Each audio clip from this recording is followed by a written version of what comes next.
నమస్తే, welcome to four sides TV. నేను విజయ్. బంగ్లాదేశ్ మాజీ ప్రధాని షేక్ హసీనాకి మరణశిక్ష ప్రస్తుతం ప్రపంచవ్యాప్తంగా అత్యంత చర్చనీయాంశమైనటువంటి అంశంగా దీన్ని పరిగణించవచ్చు. ఎందుకంటే బంగ్లాదేశ్లో జరిగినటువంటి పరిణామాలు కావచ్చు, ఆ తర్వాత ప్రభుత్వాన్ని యువతంతా కలిసి దింపేయడం, నిరసనకారులంతా కలిసి షేక్ హసీనాని ఆ దేశం నుంచి తరిమేయడం, ఇదంతా కూడా మనకు తెలిసిందే. అయితే ఆ తర్వాత భారతదేశం ఆమెకు ఇక్కడ ఆశ్రయం కల్పించింది. ఢిల్లీలోనే ఒక ప్రాంతంలో ఆమె తలదాచుకున్నట్లుగా కూడా అందరికీ అఫీషియల్గా తెలిసినటువంటి అంశమే. అయితే ప్రస్తుతం అక్కడ ఉన్నటువంటి ఇంటర్నేషనల్ క్రైమ్ ట్రిబ్యునల్ ఏదైతే ఉందో అక్కడ ఒక తీర్పు వెలువరించింది. దాదాపు 1400 మంది మరణానికి కారణమైనటువంటి షేక్ హసీనాని మరణశిక్ష విధిస్తూ అక్కడ ఈ ట్రిబ్యునల్ తీర్పు వెలువరించడంతో ఆ దేశంలో పెద్ద ఎత్తున షేక్ హసీనాకు చెందినటువంటి పార్టీ కార్యకర్తలు కూడా రోడ్లపైకి వచ్చి నిరసన వ్యక్తం చేశారు. షేక్ హసీనా కూడా చాలా తీవ్రంగా దీన్ని ఖండించింది. కేవలం ఆ ట్రిబ్యునల్ అక్కడ ఉన్నటువంటి ప్రస్తుత ప్రభుత్వానికి అనుగుణంగా ఈ తీర్పు వెలువరించిందంటూ ఆమె ఫైర్ అయ్యారు. అయితే అసలు ఇంతటి పరిణామాలకు దారితీయడానికి గల కారణాలు ఏంటి? ప్రస్తుతం బంగ్లాదేశ్లో పరిస్థితులు ఏ విధంగా ఉన్నాయి? భవిష్యత్తు ఏ విధంగా ఉండబోతోంది? భారత్ ఈ అంశానికి సంబంధించి ఏ విధంగా రియాక్ట్ అవుతుంది? అన్ని అంశాలకు సంబంధించి చర్చించే ప్రయత్నం చేద్దాం. మనతో పాటు మా చీఫ్ అడ్వైజర్ సుధాకర్ శర్మ గారు సిద్ధంగా ఉన్నారు. వారిని అడిగి మరిన్ని విషయాలు తెలుసుకునే ప్రయత్నం చేద్దాం. శర్మ గారు నమస్కారం అండి. నమస్తే విజయ్ గారు. సో శర్మ గారు, అంటే షేక్ హసీనా దిగిపోవడానికి గల కారణాలు ఇప్పటికీ మనకు అవన్నీ కూడా కళ్ళ ముందు కనిపిస్తూనే ఉన్నాయి. అంటే ఆ రోజు జరిగినటువంటి పరిణామాలు కావచ్చు, అసలు యువత ఎందుకు అంత పెద్ద ఎత్తున రోడ్లపైకి వచ్చి నిరసనలు చేశారు, షేక్ హసీనా ప్రభుత్వం నిజంగానే కొంత నేతృత్వ ధోరణిలో అణిచివేసే ప్రయత్నం చేసింది, ఇవన్నీ కూడా అప్పుడు కూడా మనం చర్చించే ప్రయత్నం చేశాం. ఆ తర్వాత పరిణామాలన్నీ కూడా చూస్తూ వచ్చాం. అసలు ముందుగా ఆ షేక్ హసీనాకి సంబంధించి మరణశిక్ష ఇదంతా పక్కన పెడితే అసలు ఎందుకు ఆమెను దేశం నుంచి వెలివేయాల్సి వచ్చింది, ఆమె ఎందుకు పారిపోయి రావాల్సి వచ్చింది, ఆమె నేపథ్యం ఏంటి, ఇవన్నీ కూడా చర్చించే ప్రయత్నం చేద్దాం శర్మ గారు. తప్పక విజయ్ గారు. ముఖ్యంగా నవంబర్ 17 ముర్తుజా ముజుమ్దార్ అనే జడ్జి ఏదైతే హిస్టారిక్గా ఒక తీర్పు ఇచ్చారో దాని గురించి మనం తెలుసుకునే ప్రయత్నం చేద్దాం విజయ్ గారు. వారు ఒక 3 counts గురించి మాట్లాడారు ఆ జడ్జిమెంట్లో. First count is about incitement, second count is about the killings, and third count is about the failure to suppress the uprising agitation. ఏ దేశంలో అయినా న్యాయబద్ధంగా స్వేచ్ఛాయుతంగా ప్రతి ఒక్కరు కూడా తమ యొక్క భావనని వ్యక్తం చేసేటువంటి అధికారం ఉంది విజయ్ గారు. యునైటెడ్ నేషన్స్ కూడా తాను ఏర్పడినటువంటి సందర్భంలోనే to elevate the dignity of man kind is the prime concern of United nations అని చాలా ఒక అద్భుతమైనటువంటి ఒక మాట అని.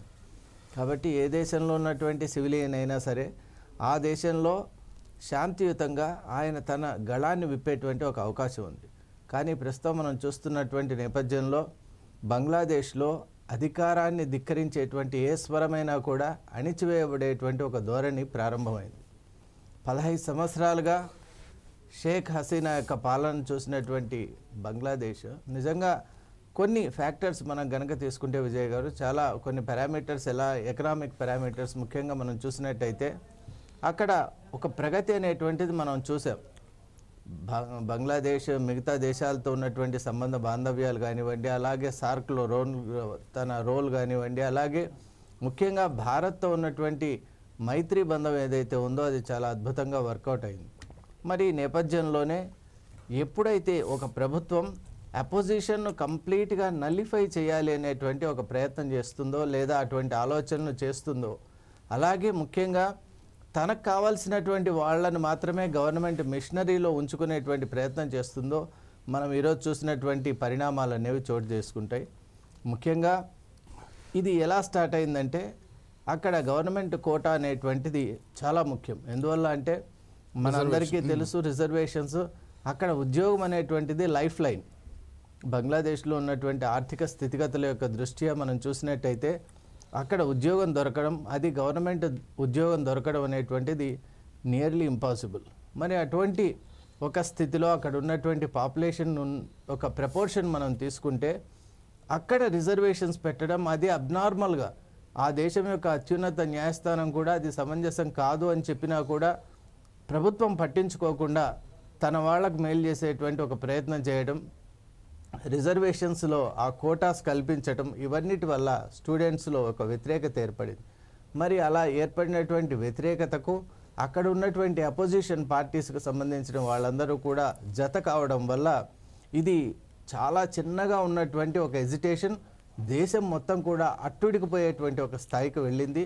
ఆ తర్వాత సంగతులు మీ అందరికీ తెలుసు. అటువంటి ధోరణిని ఏమాత్రం సహించినటువంటి షేక్ హసీనా గారు వెంటనే she has given order for shoot at sight. మరి మనకు యునైటెడ్ నేషన్స్ ఇచ్చేటువంటి రిపోర్ట్ ప్రకారమే 1400 మంది అక్కడ ఈ విధంగా అఫీషియల్గా మరణించినట్టు ధృవీకరణ అవుతోందంటే వాస్తవం అక్కడ ఎంత ఉందో మనం అందరూ కూడా ఊహించవచ్చు. కాబట్టి it's nothing but A kind of massacre అని మనం చెప్పొచ్చు.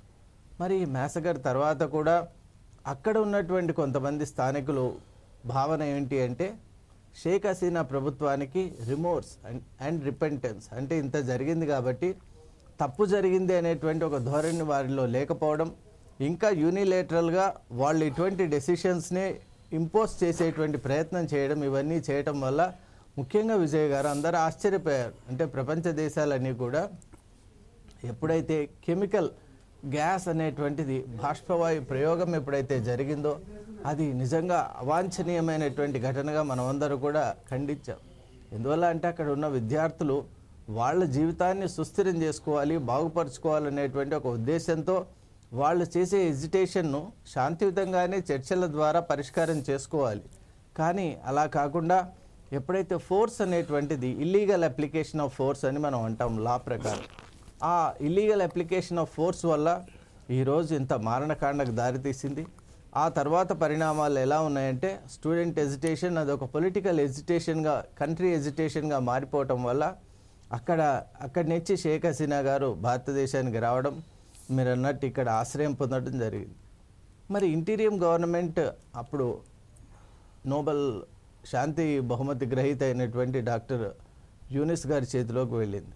కానీ అది ఎంత సమంజసంగా జరిగిందనేటువంటి అంశాన్ని కూడా మనం చర్చలో తప్పకుండా మనం షేక్ హసీనా గారి వ్యక్తిగత జీవితాన్ని మనం గమనించినా కానీ ఆమె తండ్రి ముజిబుర్ రెహమాన్ ఎవరైతే ఉన్నారో ఆ దేశానికి జాతిపితగా కూడా అభివర్ణిస్తారు. అటువంటి ఆ వ్యక్తి కూతురు ఆమె అప్పుడు సైనిక తిరుగుబాటులో అందరూ హత్య గురైతే ఆ కుటుంబ సభ్యులు కేవలం ఈమె ఒక్కతే బ్రతికి ఆ రోజు భారతదేశానికి వచ్చి తిరిగి అక్కడికి వెళ్ళి ప్రధాని అయ్యిందంట. అంటే ఆమె జీవిత చరిత్ర చూసుకున్నా కానీ కొంత ఇన్స్పైరింగ్గానే ఉంటుంది. అవునండి.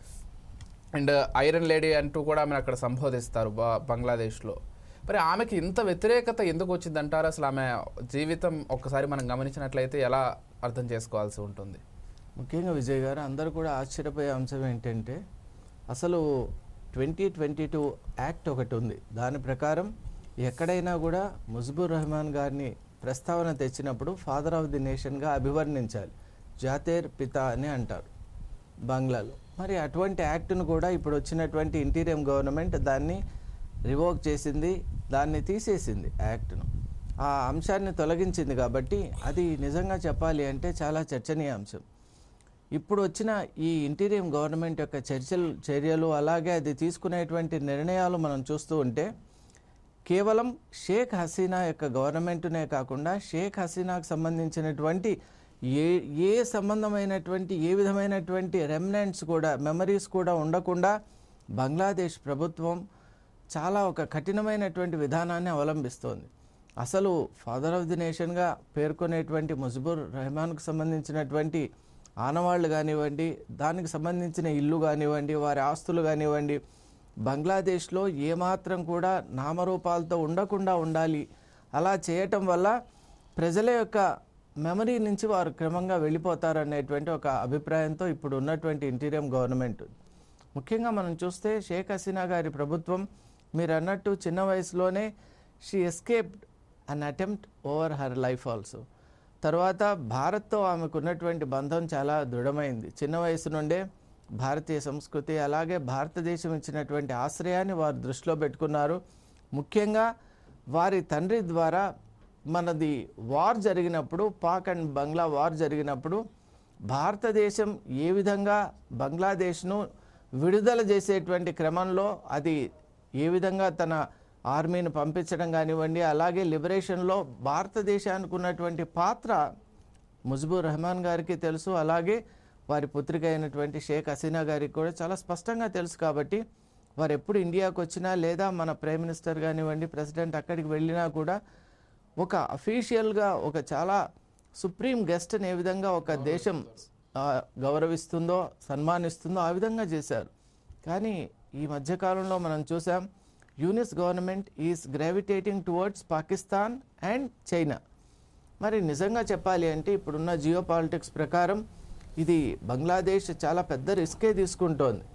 అసలు నైబర్ను వదిలిపెట్టి పాకిస్తాన్ను అలాగే ఈవిల్ ఇంటెన్షన్తో ఉన్నటువంటి చైనాను పట్టుకోవడం వల్ల బంగ్లాదేశ్ తాత్కాలికమైనటువంటి గెయిన్స్ కొన్ని పొందవచ్చు, కానీ డెఫినెట్లీ లాంగ్ టర్మ్లో అది దానికి శ్రేయస్కరం కాదు. ఇంటర్నేషనల్ డిప్లొమాట్స్ కూడా ఈ విషయంలో చాలా స్పష్టంగా చెప్పారు. మరి అయినా కూడా బంగ్లాదేశ్ ఈ మధ్యకాలంలో తీవ్రమైన ప్రకటనలు చేసింది. ఇంటీరియం హెడ్ ఎవరైతే ఉన్నారో డాక్టర్ యూనిస్ అసలు 7 సిస్టర్స్ ఆఫ్ ఇండియా మీద కూడా ఆయన ఒక అభ్యంతరకరమైనటువంటి వ్యాఖ్యలు చేశారు. దీని ద్వారా నిజంగా ఇన్సైట్మెంట్ అనేటువంటిది అక్కడి నుంచి వస్తోంది. మరి ఈ టెండెన్సీ మారాలి. బంగ్లాదేశ్ ఈరోజు నిజంగా ఒక స్వతంత్ర దేశంగా ఉంది అంటే దానికి ఏకైక కారణం భారత సైన్యం, భారత ప్రభుత్వం.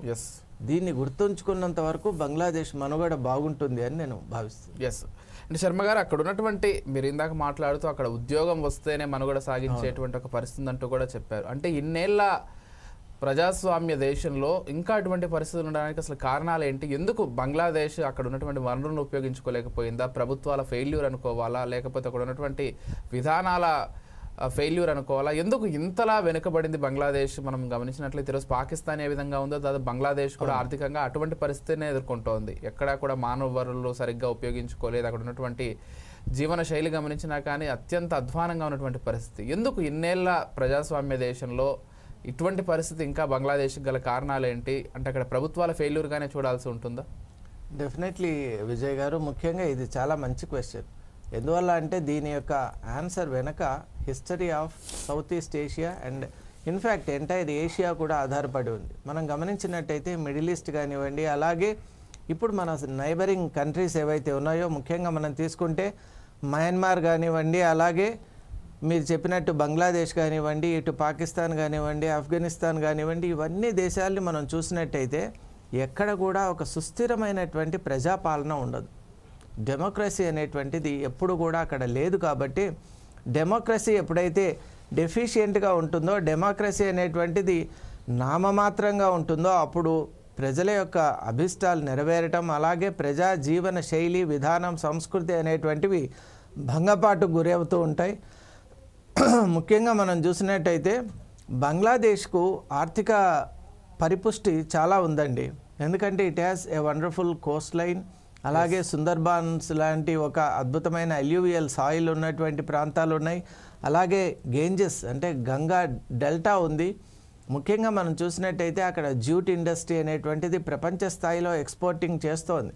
కానీ కేవలం అక్కడ ప్రభుత్వం యొక్క అస్థిరత వల్ల, అలాగే అక్కడ ఉన్నటువంటి ప్రజల్లో ఉన్నటువంటి ఈ మతపరమైనటువంటి కొన్ని అంశాల వల్ల ఆ దేశాలు వెనకబడిపోతున్నాయి. నిజంగా చెప్పాలి అంటే మతం అనేటువంటిది ప్రజల్ని కలపాలి, ప్రజలందరినీ కూడా యూనిఫై చేసి ప్రజల్ని అందరినీ కూడా దేశ భవిష్యత్తును, ప్రగతికి వాళ్ళు తోడ్పడేటట్టు చేయాలి. కానీ it should never divide people. ఒక మన భారతదేశంలోనే తీసుకోండి, అసలే చెప్పాలి అంటే ఇది ఒక సబ్ కాంటినెంట్గా కూడా మనం వ్యవహరిస్తాం. ఎన్ని రకాలైనటువంటి జియోఫిజికల్ ఒక ఫీచర్స్ ఉన్నాయి ఇక్కడ, అలాగే డిఫరెంట్ రిలీజియన్స్ ఉన్నాయి, థౌజండ్స్ ఆఫ్ టంగ్స్ ఉన్నాయి. In spite of all these things భిన్నత్వంలో ఏకత్వం అనేటువంటి ఒక ప్రధాన సూత్రంతో భారతదేశం ఉండటం వల్లే ఈనాటికి కూడా ఒక సుస్థిరమైనటువంటి విధానం, ఆలోచన మనకు ఉంది. కానీ అటువంటి ఆలోచన ఎప్పుడైతే లోపిస్తుందో మనం చూసినటువంటి పరిణామాలు అక్కడ ఏర్పడుతుంటాయి. ఎస్, అండ్ బంగ్లాదేశ్ నుంచి భారతదేశంలోకి అక్రమంగా చాలామంది వలస కూడా వస్తుంటారు. ఈ అంశానికి సంబంధించి కూడా ప్రస్తావించాల్సి ఉంటుంది. అక్కడ సుస్థిరమైన ప్రభుత్వాలు ఉండి సరైనటువంటి పరిపాలన, సరైనటువంటి వస్తువులు కల్పిస్తే వాళ్ళు ఇటువంటి ఇతర దేశాలకు వచ్చి ఇక్కడ తలదాచుకోవాల్సినటువంటి పరిస్థితి ఉండదు, ఇక్కడ అల్లర్లు సృష్టించాల్సినటువంటి అవసరము ఉండదు. సో ఈ అంశానికి సంబంధించి ఎలా చూస్తారు? ముఖ్యంగా ఇది కూడా చాలా ఇంట్రెస్టింగ్ జియో పొలిటికల్ ఒక కన్స్ట్రెయింట్గా మనం చెప్పుకోవచ్చు. ముఖ్యంగా రోహింగ్యాస్ ఇష్యూను మనం ఈ సందర్భంలో ఒకసారి గుర్తు తెచ్చుకోవాలి. ఎందువల్ల అంటే రోహింగ్యాస్ అనేటువంటి వాళ్ళు బర్మాకు, బంగ్లాదేశ్కు ఉన్నటువంటి సంధి స్థానం, బార్డర్ ఏరియాస్లో వాళ్ళు ఉంటారు.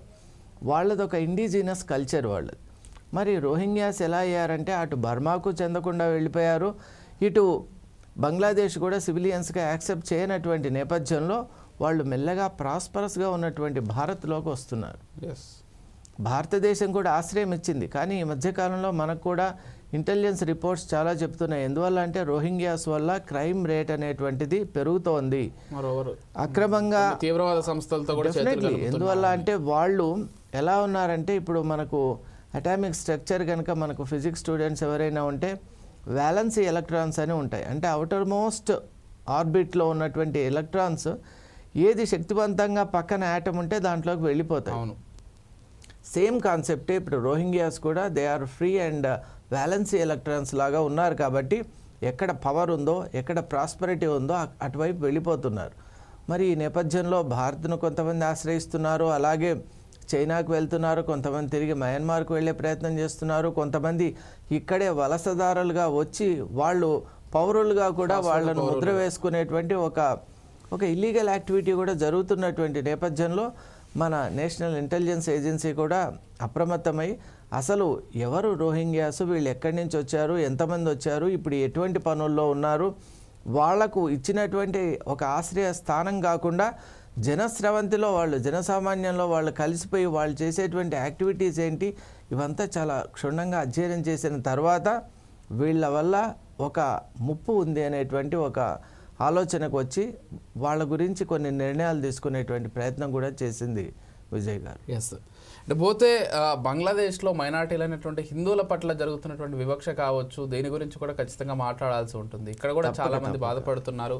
అండ్ మరోవర్ ఇక్కడ హిందువుల పట్ల చాలా క్రూరంగా వ్యవహరిస్తున్నారు. నిజం చెప్పాలంటే పాకిస్తానీలు హిందువుల పట్ల వ్యవహరిస్తున్నటువంటి తీరు కంటే ఇంకా అధ్వానంగా ఉందనేటువంటి చర్చ కూడా ఉంది అంతర్జాతీయంగా. అవునండి, ఇది ముమ్మాటికి నిజం. ఎందువల్ల అంటే నిజంగా చెప్పాలి అంటే మనకు పాకిస్తాన్లో ఇప్పుడు రావల్పిండి కానీ, కరాచీ కానివ్వండి, సింధ్ ఏరియాస్లో కానివ్వండి, నిజంగా అక్కడ ఉన్నటువంటి హిందువులు వివక్షకు గురవుతున్నటువంటి మాట వాస్తవమే.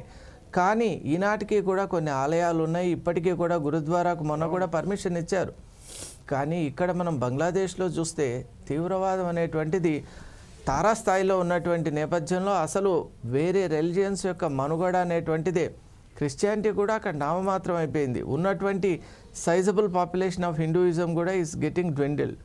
మరి దీనికి కారణం ఏంటి అంటే అక్కడ ప్రభుత్వాలు అలాగే ప్రజల యొక్క ఆలోచన విధానం, మతాన్ని సరిగా అర్థం చేసుకోలేకపోవడం, అలాగే మత మౌఢ్యం అని మనం అంటాం, ఫండమెంటలిజం ఏదైతే ఉందో ఈ మార్గం తప్ప అన్య మార్గాలన్నీ కూడా రాంగ్ అనేటువంటి ఒక ఆలోచన స్రవంతి ఎప్పుడైతే మనిషిలోకి వస్తుందో డెఫినెట్గా అన్య మతాలని నిరసించడం, అలాగే అన్య మతానికి చెందిన వ్యక్తులను ద్వేషించడం, వాళ్ళ ఆస్తులను విధ్వంసం చేయడం, అలాగే భయభ్రాంతులకు గురి చేసి మెల్లగా వాళ్ళ కన్వర్ట్ అన్నా కావాలి. వాళ్ళ ముందు రెండే ఆప్షన్స్ ఉంటాయి విజయ్ గారు.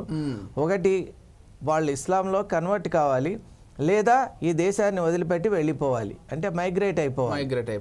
అలాంటి ఆప్షన్స్ కూడా పెట్టారు. బట్ మన ఒక టైనీ పర్సంటేజ్ ఆఫ్ హిందూస్ ఈనాటికి కూడా అక్కడ ఉన్నారు. వాళ్ళందరూ కూడా ఈనాటికి వాళ్ళపై ఉన్నటువంటి అట్రాసిటీస్ను తట్టుకుంటూ కూడా సనాతన ధర్మాన్ని అవలంబిస్తున్నారు. కాబట్టి ఫోర్ సైట్స్ టీవీ నిజంగా వాళ్ళందరికీ కూడా ఒక రకంగా సంఘీభావం తెలుపుతోంది. ఎందువల్ల అంటే చుట్టుపక్కల అంత భయానకమైనటువంటి వాతావరణం ఉన్నా కూడా స్వధర్మాన్ని అలాగే మనకున్నటువంటి సంస్కృతిని వదిలిపెట్టకుండా ప్రాణాలు పోయినా పర్వాలేదు కానీ ఈ సంస్కృతిని వదిలిపెట్టం అనేటువంటి ఒక కృతనిశ్చయంతో ఉన్నారు. కాబట్టి వారందరినీ కూడా అభినందిస్తూ ఉన్నాం. మరోవర్ ఆ దేశ పౌరసత్వాన్ని వదులుకోకుండా ఆ దేశం పట్ల భక్తి ఒకవైపు, ధర్మం పట్ల పేట్రియాటిజం, భారతీయులు ఎక్కడ ఏ దేశంలో ఉన్నా కూడా ఆ దేశానికి ఎప్పుడూ హాని చేయలేదండి. అది మన భారతీయుల యొక్క ప్రత్యేకత, గొప్పదనం నిజంగానే.